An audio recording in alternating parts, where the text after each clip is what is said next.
Kinabukasan nga after pumutok yung Bulkang Kanlaon, umalis nga kami papuntang La Carlota para puntahan yung family ni Daddy. While nga bumabiyahe kami ay makikita mo na dito yung Bulkang Kanlaon. As of the moment nga guys, ito yung update ng Bulkang Kanlaon and tingnan nyo naman is nababalot na siya ng ula and wala naman siyang any activity right now.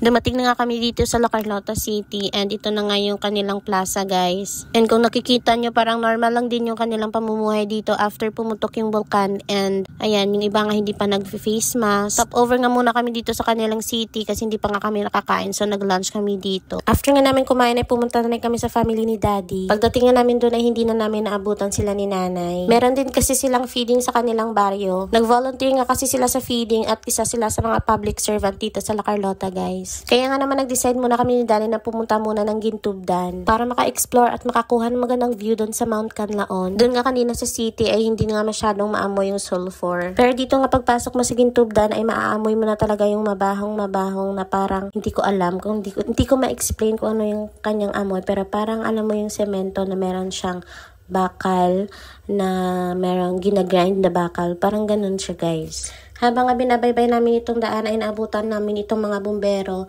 na winawash yung road para mawala yung mga abo-abo dun sa daan. Malapit na kami nito sa Gintubdan Resort at kung nakikita niyo yung daan guys, puro abo pa siya, as in talagang nababalot na siya ng abo.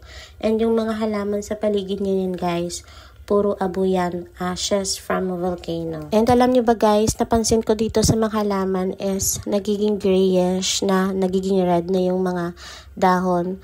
So siguro dahil yun sa abo, sa toxic or something na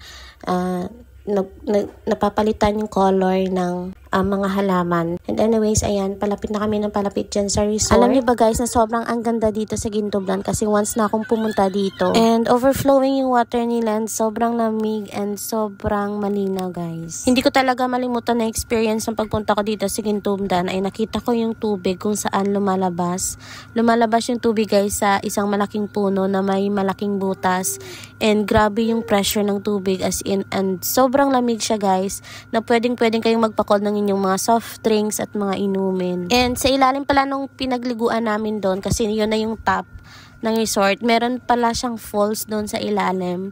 And hindi na namin napuntahan yun kasi medyo madulas yung daan. So ayan guys, medyo malapit na kami dito sa may Gintubdan Resort. And si Daddy nag-stop over kasi sobrang baho na daw yun ng sulfur and naglagay na siya ng face mask. So ayan, nag-video muna ako dito sa paligid ng daan and nakita ko ngayon itong mga ashes from volcano na kagabi lang pumutok. And ayan, kita nyo naman, sobrang makapal yung ashes dyan guys.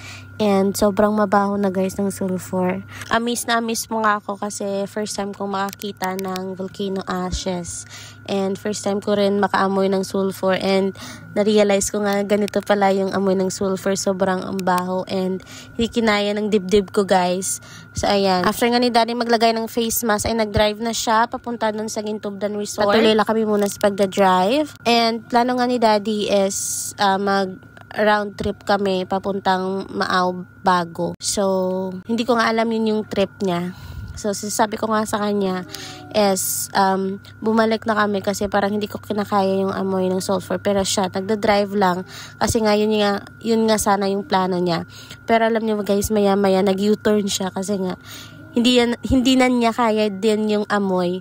And sobrang mabaho na, as in sa buong buhay ko nga guys is first time ko nga ma-witness na pumutok itong bulkan kasi last time daw na pumutok itong bulkan is 1992, so hindi pa ako na panganak na that time. And amazed na amazed nga ako kahit mahawakan ko lang yung ashes ng bulkan kasi nga parang wala namang chances na mag-hike doon kasi nag-hike nga yung mga ibang hikers dyan sa volcano guys.